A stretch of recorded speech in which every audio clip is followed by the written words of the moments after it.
With a number of COVID-19 cases on the rise throughout the state of Texas, there have been more and more questions regarding the upcoming school year. While we still don't have all the answers, we'll be publishing episodes weekly to provide what information we do have and keep you updated on the 2021 school year.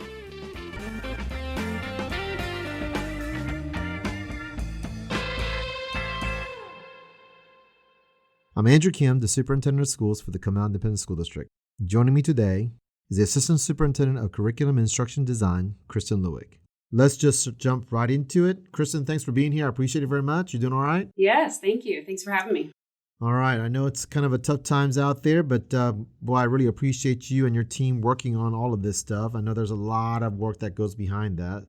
This week's topic, and we're going to spend a good portion of it, or really all the portion of it, and talking about what is live instruction, what is independent instruction, and the information that will be posted here soon about our synchronous learning, asynchronous learning. Oftentimes it's called remote learning, blended learning, and also what on-campus learning could be about. So if you decide to choose on-campus, it will look just about the same that you're used to, that people are used to. Back when, it's almost like hard to say back when, but yeah, back when this is what it's going to look like. So no big deal there. Mm-hmm. Recess, outside activities are going to be offered for those who choose on campus as well, elementary level. I think there'll be some modified schedules in terms of like gatherings of assemblies and cafeteria schedules and things of that nature. But we'll basically, from an academic standpoint, on campus will look very, very similar to what it was before spring break last year. Yes. Yeah. So now let's kind of jump into then remote learning. Mm-hmm.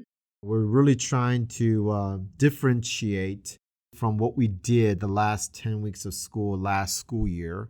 And because I know that was truly an emergency situation that we did last year. It was. So kind of just let's talk about that. You know, what do you think? Just briefly, like what's the major differences you think that parents are going to see? Yeah, I think the major difference is that it's going to look much like what it did for on-campus instruction. So kids are going to have a schedule. You're going to be responsible for all the same coursework that you would if you were on campus, all the same, grading guidelines, expectations, the rigor, all of it's the same as if you were on campus. So if you're choosing remote learning versus on campus, the instruction is going to be delivered differently, but the course expectations, homework assignments, those will all be the same as if you were on campus. Right. But you're going to be doing it remotely though. Yes. Yeah. So is there a way to distinguish what remote learning is going to be going forward versus what all the parents experienced last school year, last 10 weeks of school year last year?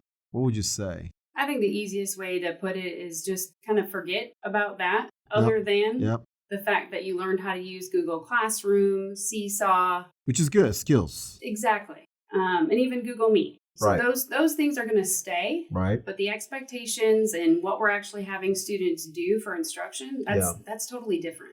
So we're going to take grades. We're going to take grades. We're going to be assigning grades. We're going to be having class schedules similar to kids who are on campus. In fact, it's be simultaneous, concurrent schedules. Really, they're going to be physically at home versus being physically on campus. That's right. Really the main difference if you think about it, right? Everything else will be just about the same. That's right. And I guess when you're at home, though, you will be logging into Google Classroom, which is our learning management system for secondary campuses, Seesaw Pro for the elementary kids. Echo is another platform that we use for a few of our campuses.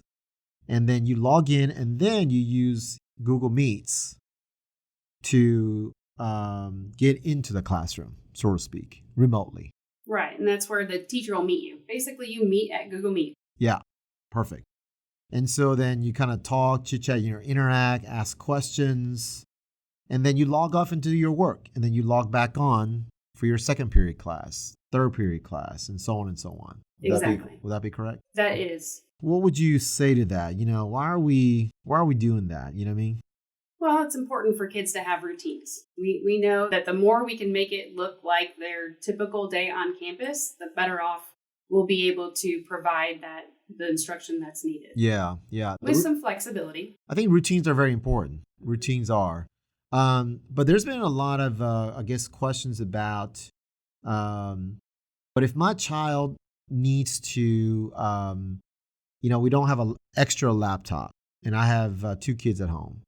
So could I not follow the routine schedule completely, but still be a remote student? Yeah, so that's that flexibility piece. We know that there are going to be some constraints and different issues that rise up, or maybe the siblings have live class at the same time and only one device. So we understand that. So what we've done is build into the system that after school, you can go in to your classrooms, and as long as you're checking in on your Seesaw, Google Classroom, and Echo platforms and engaging for that day, and the teacher knows that you're present, then you're going to be counted present for that day. Yeah. There's a couple things. One, you need to be present for the day in terms of like, hey, I'm here, raise my hand. I'm engaging, whether I'm doing it live because you have enough devices at home and you want to follow a routine, or that you check in later on in the day.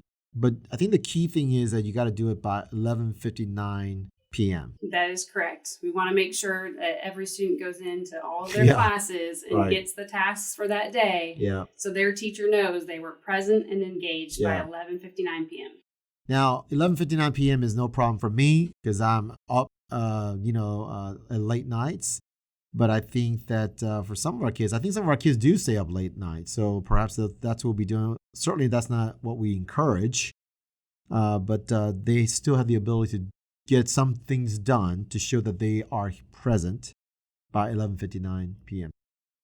This also then gives some opportunities, perhaps if we have a percentage of students who choose remote, then we could assign teachers to be remote teachers. We could.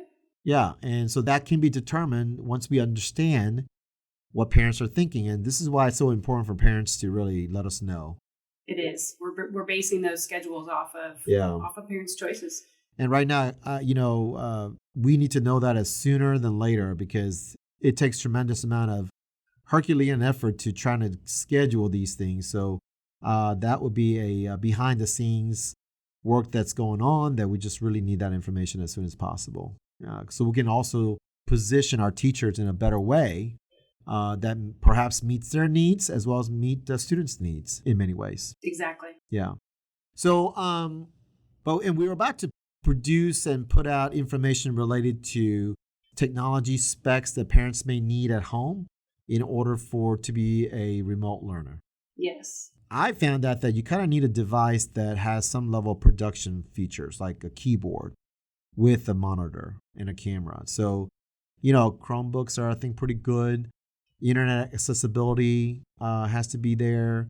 And I'm not really sure about these sort of iPad devices. They just don't seem to be as proficient just because of the keypad feature. Mm-hmm. Some students struggle with that. Yeah. So I think if you got a keypad with one of those, then I think okay. But boy, the Word document feature and all that is very difficult. The screen size, I think, is sometimes a bit troublesome too, I think, in many ways. We do have a number of devices from the district that can be checked out. So that will be available. In fact, last year we checked out close to, almost 2,500 or so devices that were checked out by our parents.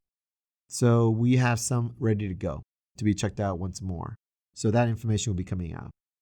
All right. So once again, I'm looking forward to, just having our parents make a decision.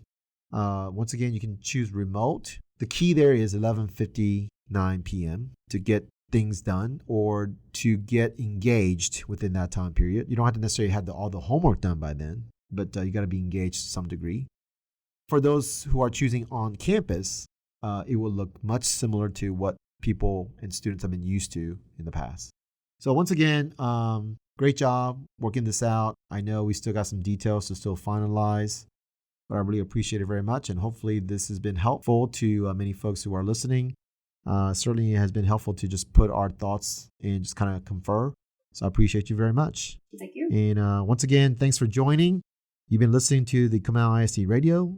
Join us soon again as we talk about additional health guidelines, things related to UIL, extracurriculars, and so on and on and on and on. So once again, thank you very much.